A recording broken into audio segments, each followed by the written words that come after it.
Welcome to What's Up at Work, the podcast that's all about real talk with the company leaders shaping Northeast Ohio's top workplaces. We're diving into the stories, strategies, and sometimes hilarious moments that come with creating the thriving teams that drive the region's most successful businesses forward. Whether it's a CEO sharing their leadership philosophy or an HR exec spilling their best people-first strategies, we're here to give you insights you can actually use to build a better workplace. Hit play and let's talk about what's really up at work.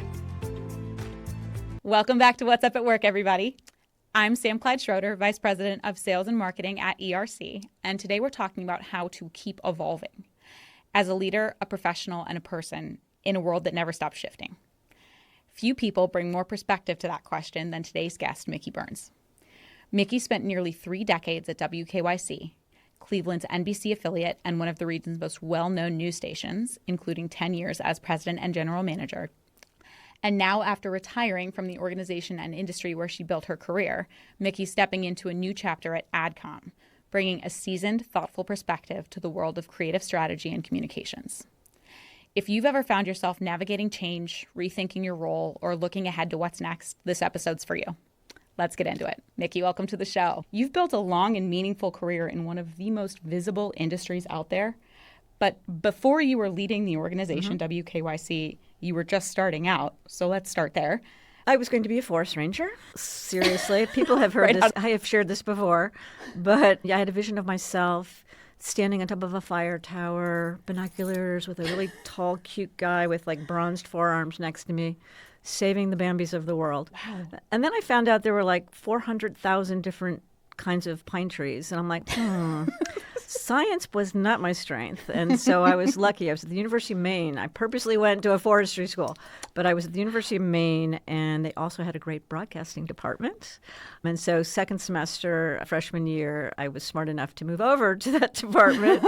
and I went from there. It was a great organization. They had Maine's public broadcasting system was based on campus, and so it was very hands-on. We had a chance to really run cameras and do everything that you would at a regular station. Wow. And so it was a great training ground for me. And then I moved into a paid job, in Bangor, Maine, market 302 or something. But it was great because you did everything. In a small market, you're super hands-on and you do a lot.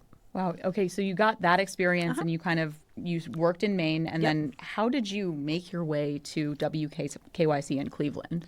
So I was working in Maine and then Boston, the ABC affiliate in Boston. Okay. And then I received a call from the ABC affiliate in Atlanta asking me if I were interested in their marketing job. And I had never been out of New England. I was like, wait a minute, that's Georgia. But he said, just come down, check it out. And I was like, okay. So the station manager at the time, his name was Brooke. He picked me up at the airport in a station wagon with a dog. I'm like, oh, nice married guy. Okay, fine. So I actually liked the station a lot, and they were doing really cool things. And Atlanta was a very exciting town. And so I took the job, and then, I thought he was that nice to all the department heads. So he was charming, and I really liked him. He wasn't married. He had the dog, but he was not married. And so he and I started to work together, and we worked together really well. And there was something more there. Mm-hmm. And so we had a boss who wasn't all that enamored with the more there. But we worked it all out, and we were actually moved by the same company to San Francisco, where we worked together at what turned into one of the first Fox affiliates. And then we were moved to Cleveland the first time, where Brooke was running WUAB, Channel 43, and I was doing corporate marketing for the 3 stations that were part of that company at that point. This does have an ending here. And so we were then moved to Orlando, where Brooke was GM and I was doing marketing. And here's a hint. If your name is Micki, working in Orlando is very weird on multiple levels. But anyway, we got to Orlando. That was the CBS affiliate. And then Gannett, at that point, our company was called Gannett, but they wanted Brooke and I. So they brought us back to Cleveland, to Channel 3, and that was almost 28 years ago. Wow. Yeah, it's been quite the journey. But in Cleveland, how do I say this in a nice way? Cleveland was never on the list, truthfully. Right. I mean, I loved Boston, I loved Atlanta, I loved San Francisco. But there's something about Cleveland that became home. Yeah. it just, the quality of life, it's more the people. Yeah. The And warmth, all that stuff. People you could call at 3:00 in the morning and go, hey, look, my kid's sick. I'm going to drop the other one off at your house. We didn't have that in Boston. We didn't have that in San Francisco. We didn't have that in Atlanta. But we had it here. Yeah. And 28 years later, we're not going anywhere. Right. Cleveland sneaks up on you. It does. It so does. You don't see it coming, but then you're in love. Yep. It's home. It will always be home. So you came up on the creative and marketing side of the industry. Right. Before you stepped into company leadership, you moved into a VP role before you were president. How did your role begin to shift from the marketing and creative stuff when you started moving into the more executive roles? So what changed? And then also, why did you want to chase that change? That's a good question. So first of all, remember, Brooke and I are working together. So husband and wife working together for a public company is quite unusual, truthfully. Right. But between us, it worked. Actually, the work part was much easier than the marriage part of it. And I'm sure we scarred the children for life. But in the big picture, we worked well together. We complemented each other.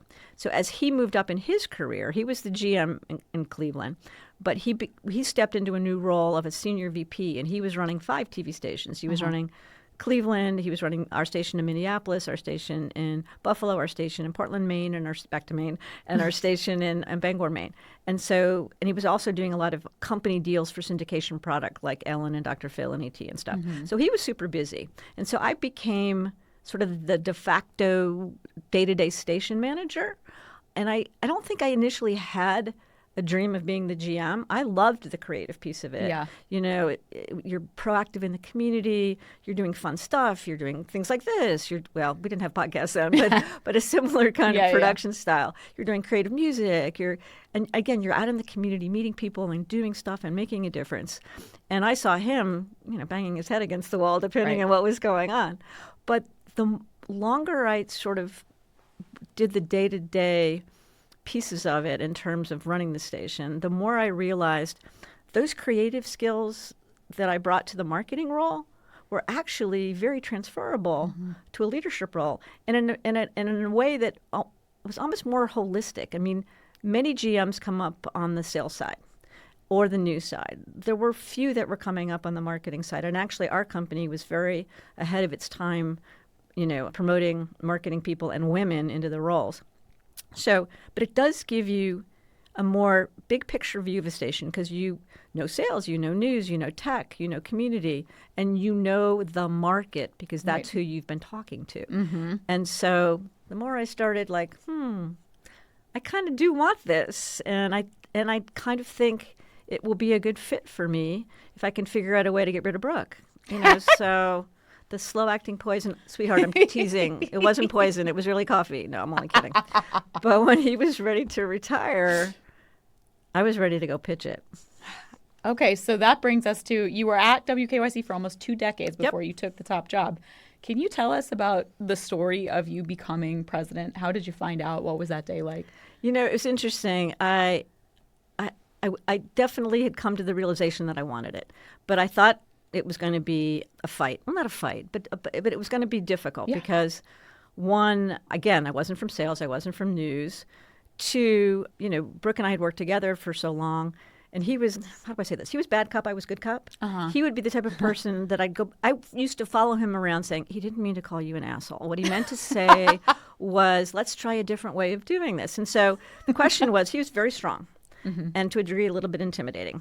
And I wasn't. I was always the person. And so I was curious to see whether corporate would believe that I could be a strong enough leader. Yeah. And so I had this whole layout. I had literally a 26-page PowerPoint ready to go when I got the call that they were going to post the job.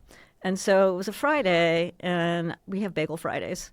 And so I'm like typing away, doing whatever. I have a bagel in my mouth. I'm typing away. Bagel in your mouth. The phone rings, and I'm like, hello, Channel 3. He goes, Micki, it's Dave, CEO. I was like, Dave. poof. Oh, hi, Dave. Dave, hi.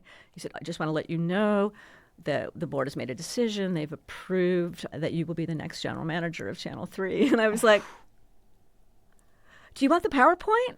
And he was like, no, I don't want a PowerPoint. What are you talking about? And I was like, oh, no, thank you. So I was then, giddy and wonderful and whatever.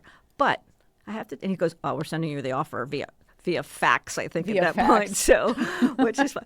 But, and this is a learning thing that I didn't connect until, a few days later / a year later when I had a couple conversations with my female mentors. Yeah. The offer came across, the fax. Yeah. I signed it and went, I am so excited, ! And sent it back. Mm-hmm. Did I negotiate? Did I take a few days to think about it? Mm-hmm. Did I go back with, hey, this is awesome, I definitely want this, but what would an exit strategy be if it doesn't work? I mean, I didn't think of any of that kind of stuff in terms of being smart about my value that they wanted me. I accepted this. The salary was more than fair. I mean, it wasn't even really about the money, but it was more about that I didn't take into consideration, a longer, more thoughtful picture of what I would want. What kind of training was there? Was there extra help I could get? Could I get more vacation? I mean, I don't. Yeah. But I didn't even think about that because I was so jazzed that I got the job. Right. So every time, when I'm talking to other women or younger women or whatever, if those conversations come up, I tell them that example and go, look, take a day or two, think it through, run it by friends, run it by your family. They want you. What do you want? Do you make is it everything you want? You're not going to be obnoxious about it. Yeah. But is there a couple pieces and parts of things that would make it even more desirable? At least ask. Right. And there's a way to be respectful and all those things about it. Exactly. But you can still self-advocate. Exactly. 100%. All right. So as your leader of WKYC, you came up with something called the garage test, which you told me about, and I think it's pretty cool. So basically, it's judging your culture by how people feel pulling into the parking lot. So if they're excited to park, that's good news. They want to come in, get in the action. But if they are dreading it or want to turn around, that's a bad sign. Right. Where did that idea come from? I don't even remember. When we moved to our new building, the Channel 3 was built about 25 years ago. Wow, that long? It's been, and it was a beautiful. I mean, we didn't have parking at our old place. I mean, it was a beautiful space. It's really a gorgeous TV station. Yeah. And we had a garage for the first time that was, you weren't getting ice and snow and whatever. Right. And the garage they were in before it had like bullet holes. I mean, so this was lovely. This was lovely. So I was pulling into the garage one day with my tuna sandwich, ready to run upstairs, and I was like so happy. I couldn't wait to jump into the day, and it was going to be wonderful. There's cool stuff that was happening. And so when I got up to my office, I was like, I passed the garage test. And and people were like, what? I'm like, but no, think about it. When you do pull in, I mean, are you dreading starting the day? Right. Or, you can't wait. You grab your sandwich, you run upstairs, you throw it in the fridge, and you're ready to go. For the past 27 and a half years or whatever, I passed the garage test. And what do you do as a leader if you get the feeling that WKYC isn't passing the garage test for an employee? How do you go about correcting that? That's a good question. So I think the first thing is to try to figure out why. What is driving that sense of dread or that dissatisfaction or that fear or whatever? One, is it individually being driven, i.e., they're unhappy with their career path, they're unhappy with something's going on at home, right? They're unhappy with just sort of who they are at that moment in time. Or is there something really within the culture that's an issue? Is it, is there any kind of bullying? Is there any kind of dismissive behavior? Is there something going on with layoffs that people are nervous about? So getting to the sort of heart of why they feel that way is the first step. And then the question is, what can you change? If it's something personal, are there, we have something called Spring Health. Like a lot of people have access to all sorts of HR stuff. Can I hook them up with something that makes, their life a little bit easier? Or if it's a growth, feel like they're not growing or they're not, they don't feel like they have a path, those one-on-one conversations about what do they want? Yeah. What kind of training can I give you? Do you really want to maybe move departments? Or is there really no place to go? And let me help you find whatever the next thing is. But if it's something systematic and it's something, inherent in the culture, that's where I really need to delve into and see what's causing it. So WKYC is a TV station, but it's also a public service. Yep. So it was your job to inform the people, but you also had a legal responsibility to serve the community. True. How did that show up behind the scenes? So we are, to your point, we are legally mandated. The FCC states in order for us to keep our license, we have to serve our communities. Now, there's lots of ways to serve your community, obviously. But, on any given day, we have 3 reporters on the street in a market of 3 million people. So we don't know what we don't know. And the only way to really start to understand how you best serve the community is to be out in it. And so I was a really big believer on putting people on boards, having them on committees, doing volunteer work, but getting them out and connected. Because when you're connected, then you start to have a better sense of really what's going on, and you're not in a bubble, you're not in the station, you're out and about. There's so much that we don't know. Bad news finds us very easily. The phone rings, comes over, whatever. There's on the assignment desk, there's an actual sound effect when NBC is sending out breaking news and all that kind of stuff. No. So bad news finds us very easily. Good news, you got to go find. Right. And so, but you don't even know where to look unless you're out there. So it was super important for me that people took the time to get out there and do stuff. What strategies did you have for finding good news? It was being connected enough that people were, 1, comfortable to call you and tell you what was going on. Yeah. 2, connected enough to sort of hear through the grapevine some cool stuff that was happening. And 3, being aware, in other words, whether you're reading the PD or whether you're reading Cranes or whether you're listening to terrestrial radio or whatever's on your feed, just being aware and hearing cool stuff. And stories came from the grocery store, from your kid's soccer game that you were talking to the guy next to you and you found out he had just invented this amazing whatever. So the stories were everywhere. You just had to go find them. When you think back on your time as president, what did building a great workplace mean to you? You spend more time, and this is true for all jobs, truthfully, not just, a TV station, but you spend more time at work than you do with your family. When you think about it, you spend more hours with a person next to you in the cubby than you spend with your kids. So it has to mean something. It has to, I get there's realities of putting a roof over your head and putting food on the table and all that kind of stuff. And you do whatever you have to do to make that happen. But if you have a choice and if you can, you want to be in a place, in a culture with a team that you like and that you feel like you're helping, you're making a difference, you are serving the greater good.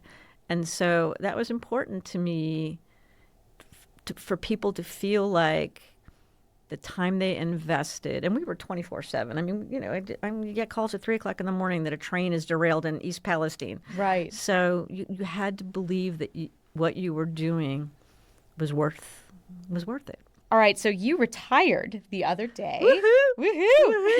And we'll get into it, but you retired for all of 2 weeks. Right.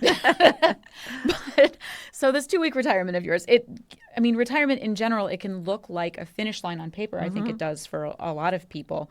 But in real life, it's a lot more complicated than that. Yeah. Especially when your identity is kind of wrapped up in your career. There's the personal and professional are intertwined. Right. What has the transition been like for you? You and I talked about this a little earlier. I think part of it's the boomer generation. First of all, I wanted to retire. I'm turning 70 this year. I want more time with my grandkids. Thank you. We have to work. You on look that. great. No, I have. We're going to talk about that anyway. But in the big picture, I wanted more life balance. So I knew I wanted to retire. But I've always been Micki from Channel 3, Channel 2, Channel 5, Channel 6, from NBC, from CBS, from ABC, whatever. So much of who I am was tied up in what I did. And how do you start to disassociate that? And I was struggling because to a degree, your job was validation. Yeah. And what I had to get my head around was I am enough validation for myself without a job. But boy, that's really hard to get your head around, especially I think for an older generation when it was all about work and work ethic and all that kind of stuff. Right. So the thing that made it easier for me was I knew I didn't want to stop. I wanted some level of transition. I wanted to spend time with the grandbaby, and travel, but I needed something. I needed whatever the next step was. And so actually, I wasn't even quite looking yet when Joe from Joe and I met on something else, and we can talk about that in a little bit. But so knowing I had something to go to, knowing that I had something that still gave me a purpose, that got me up in the morning, and that made me feel like I could still make a difference. And that was important moving forward. You said something really interesting the other day when we were chatting, and it's that one thing you want for your daughter is for her not to tie too much of herself to her work. Like, looking back, is there anything you would have done differently to prepare for this moment? I don't think so. I think, again, part of it's generational. I think, the boomers of the world, rise up. No, the boomers of Rise up. The boomers of the world, that was who we are. I mean, I think that's just how we grew up. That's what we saw our parents do. So I think truly it's generational, and I don't know whether I would have handled it any differently. I am very impressed with the folks coming up behind me who have a much stronger sense of self-worth, who have a much stronger sense of life balance, who know that no is a full, complete sentence. Right. As opposed to, well, I can, so they are much more aware, I think, of their own value and their own desire not to be so driven by or only known by their job. Yeah. What surprised you most about stepping away, either before or after? I thought it would be a good transition. I was looking forward to sleeping in. Yeah. I was looking forward to taking the dog on long leisurely walks. I was looking forward to having some good conversations with my husband. None of that happened. None of that happened. Not one goddamn thing happened. The alarm went off early. Something happened. Somebody texted me at 4 a.m. Anyway, none of the sleeping in happened. The dog was a pain in the butt the whole time. It's muddy. We're covered with dog hair and mud. The husband was in my way. In your way. I mean, what was that line? I married him for love, but not for lunch. I mean, all of that. So I was like, oh, this isn't the sort of nirvana that I thought it would be for a couple of weeks. So am I excited about starting next week? Yes, I am excited about I do need a structure. I think what surprised me the most was I'm happiest with some level of structure. Yeah. So And, that's work provides that. And this is a situation that literally every working person is going to have to face at some point in their career. And it's not going to be easy for a lot of us, me included. For people facing a career transition, whether it's retirement or a promotion, a new job, new direction, what questions should they ask themselves to navigate that moment with more clarity? So there's a couple layers to this. The first one is all of it's a moment in time, and it depends on where you are at that moment in time. If you're 50 years old and you got 3 kids in college, you don't have a lot of flexibility. You need stability. There might be a fabulous job out there, but you need to know that you're covered, for the next 4 years or however their kids are, lined up. But so it depends on where you are in your life. Are you somebody who's caring for elderly parents, and what you need more than anything is flexibility, or it's just all about the money. I mean, so it sort of depends on the questions you have to ask yourself are, where am I right now in life, and what do I have to do? I have to take care of my folks. I have to take care of my baby. I have to take care of my kids who are in 3 private schools. Whatever it is, where are you? Because that's the first question you have to answer. And then the second question is then that being sort of laid out. Right. What do you want? Is there something? Are you in a position that's just sort of killing your soul, and you want something that makes you feel like you're making a difference, or do you hate your boss?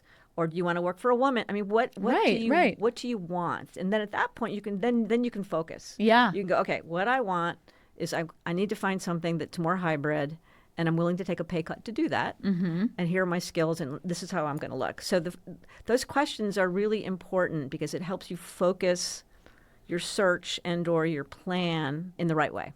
Right.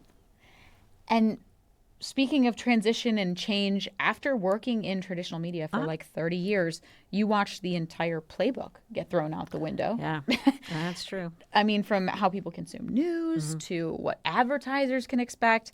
Like, how did you process those shifts while still staying grounded in what mattered? We needed to change faster than we did. The industry wasn't changing, and the consumers were. I mean, people were they were using content in a whole different way. They wanted different content. They wanted content when they wanted it and how they wanted it and all that kind of stuff. Right. And I don't think we were that we were clueless. I mean, we were seeing what was happening with newspapers. We were seeing what happened with terrestrial radio. We had seen all that, but I don't think we understood the depth of change that was really happening, and that by the time we went, we really have to change now. By the time we realized that, we were almost too late. Yeah. And so we are truthfully, and anybody in our business would tell you this, we are in a dying industry. So the level of change that has to happen, like a whole different business model to a degree, that's what we're struggling with. And, and that's what's leading to a lot of the uncertainty, and that's what's leading to a lot of people worried about their futures. Yeah. But I have to believe that a free press, that local media, that any kind of journalism will continue to be a tenet of this democracy. I know I sound like I'm on a soapbox, but what we do is still very, very, very important. Yeah. We just have to do it in a way that is sustainable. Yeah. And is real and authentic and all those other kinds of things, and is nonpartisan and all the above. Well, the industry's huge and the organizations are huge. It's really hard to pivot when you're that big and that embedded in what you're doing. It's like moving, turning the Titanic in a channel. Yep. All right, so you brought up something really important the other day as well, which was that people sell themselves short and that the skills they've gained in old school jobs, which, in this case, the media that we're talking about, so we'll categorize that as old school, but it can translate to some of this new school stuff that's trending and getting bigger. What are some of those transferable strengths? So I think the first thing is people have to understand they have value. People have to understand that their skill sets, sometimes people don't give themselves enough credit in terms of what they know, what they've done. Are you the company therapist? Right. Or does everybody come to you when they have an issue? Or are you the tech person who can, even though you're not even in the tech department, you can fix anything? Or are you the creative problem solver? Or are you the person that anybody goes to get it done no matter what's going on? Joe can get it done. So what are your skill sets first? I mean, and be real and know what you're good at. But there's so many companies that need an adult in the room. Yeah. And if you're, I'm sort of probably talking to a more, an older demographic at this point, but I'm a huge believer in the strongest teams are made up of multiple life experiences. In other words, they're not all young, they're not all old, but this coming together of these life experiences that brings so much to the equation. And you're part of that. You have value. You have skills that are transferable. You just have to figure out what they are. And this is where AI is your friend. God invented AI to help you craft a resume that works in this new world and makes recruiters understand what and who you are. The issue is in this world of AI, you're sending out resumes and they just go into space. Right. So you're going to have to network. You're going to it is going to be, at least at the beginning, who you know to at least get to the right people. Yeah. And I have to tell you, in a market like Cleveland, that's so much easier to do than it is in any other market I've ever worked on. We're collaborative. People talk to each. They'll take your call. They may say no, right, but they'll take your call. Totally. And that doesn't happen everywhere else. And so that's a good thing here. You can build a network. You can get to people. You can ask for help. You can see what people are doing. And again, that doesn't happen everywhere. So it's good that we're all here. I mean, with the AI in general, and I love that you gave an example of how to use that, but also dovetailed it with, but it's equally important to get out in the world. And I think that that's like the paradox that we're all living in. There are a lot of professionals out there who are struggling with this self-doubt and the anxiety that the industry is passing them by. Honestly, it's not hard to feel that way, no matter what stage of your career you're in. What's your advice for staying relevant? Read. I think we all consume a lot of content these days, but lots of times, and I think you've heard me say this, you've got a feed on your phone that you're basically self-censored because the algorithms or whatever else are feeding you the same thing that you've been reading. Right. And so most people these days aren't reading a local newspaper, or they're not watching a national broadcast or whatever. So you are, to a degree, in an echo chamber of your own design. Yeah. And so in order for you to stay relevant, in order for you to understand some bigger picture things, you almost have to subscribe to something you don't believe in. Yeah. Or go ahead and go back and read the Wall Street Journal, or get the Skim, or find something that gives you a little bit of a deeper dive into either your market, the issues that you care about, whatever.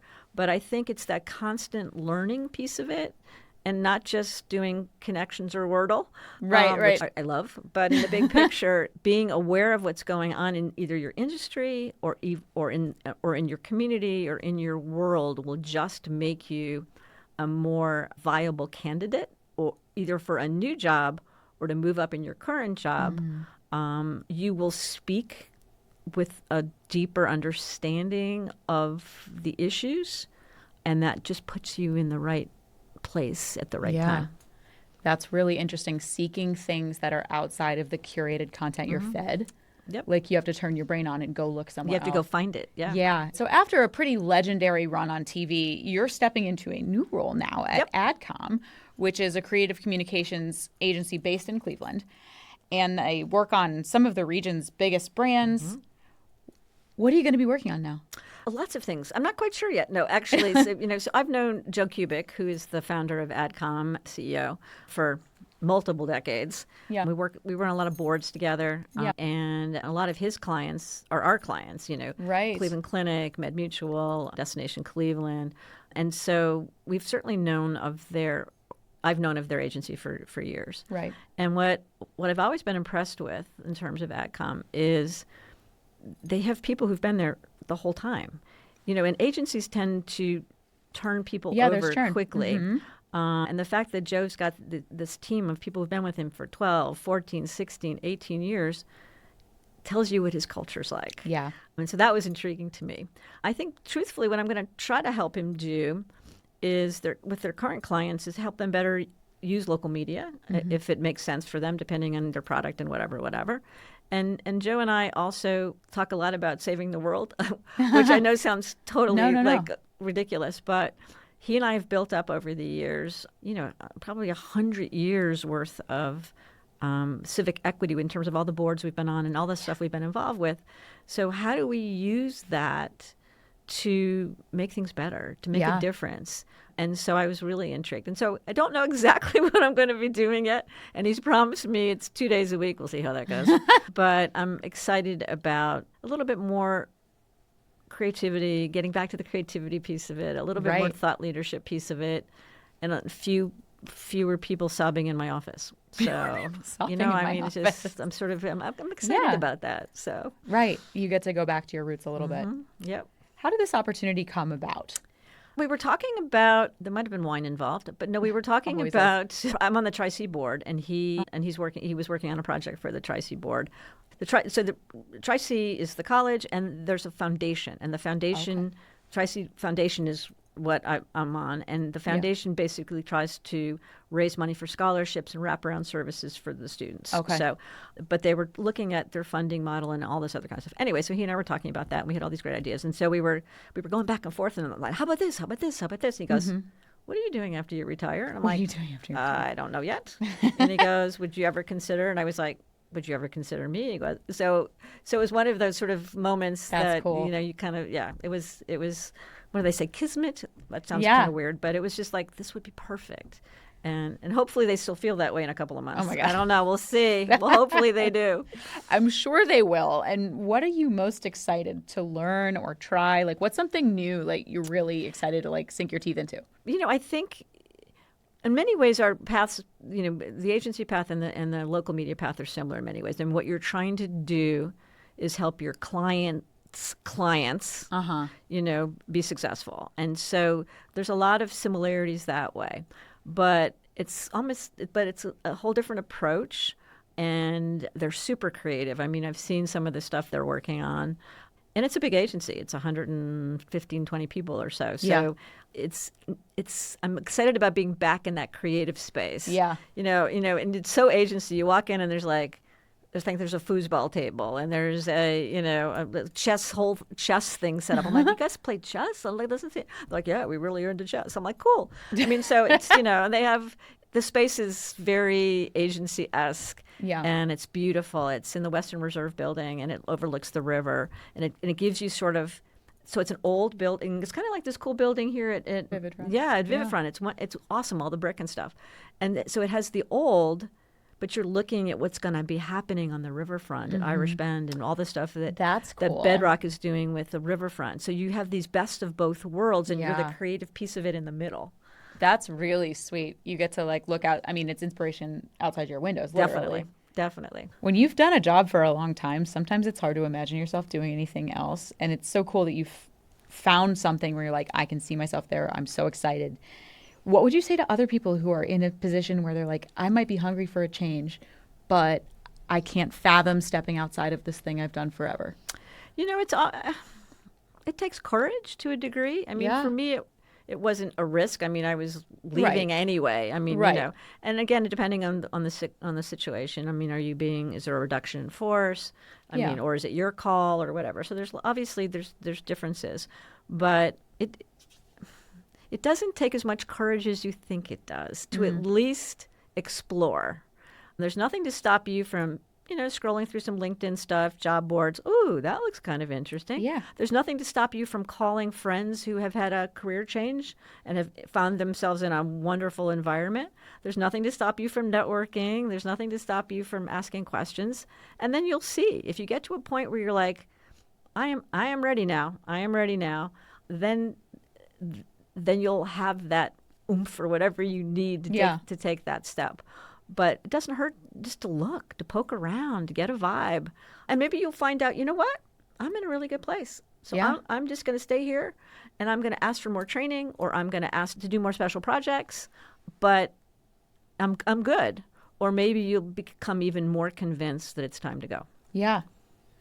All right, Micki. This has been a great conversation so far. Now we're at the point in the show called HR Hot Seat. Uh-oh. All right, these are quick rapid-fire questions. Just give me your best answer to each of them in 3 sentences or less-ish. You got it. All right, ready? Yep. Here we go.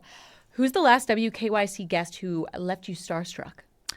We've had so many stars. We've had so many athletes. We've had so many politicians. We've had so many people through the building. Snoop Dogg. Snoop Dogg. Honest to God. He came in, people were like, Snoop Dogg is in the lobby. The entire station ran to the lobby to get selfies with Snoop.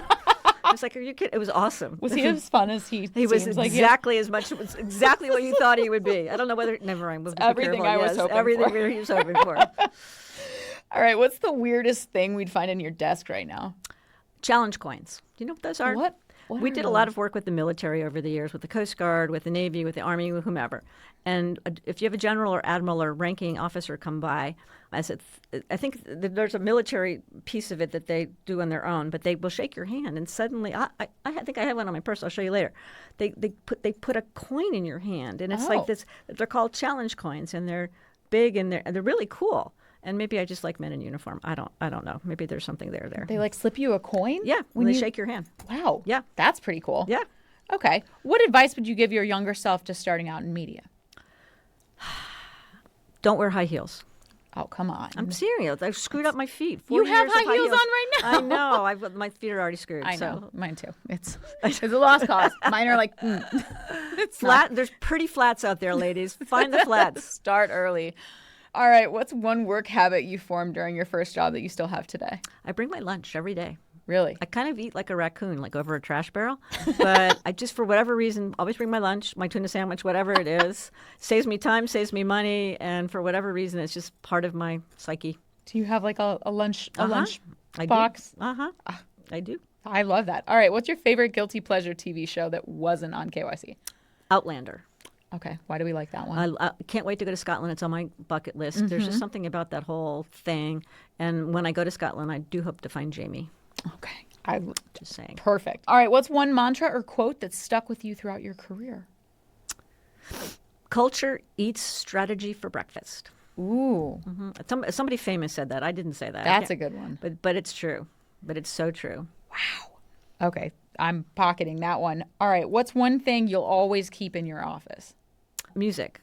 I'm the only person in America who still listens to CDs, but I have like a CD player, a very old one, that just helps me write. It helps me. I don't know. I love having music in the background of my office. Yeah. You have like theme song playing. Okay. Yep. What's the wildest moment you watched unfold on live TV? Well, I'm sorry to say it was a very awful moment. It was 9/11. We were in the station. All that stuff started to happen. It was just right. It was horrible, horrible, horrible, horrible. On a happier note, remember Cavs parade, championship parade. It was supposed to be an hour and a half. It was like 12 hours long. It was. So we were in the control room waiting. LeBron gets up on stage, and the one I will always remember is the director leaping over the console to get to the audio to turn it off because they all started to drop F-bombs.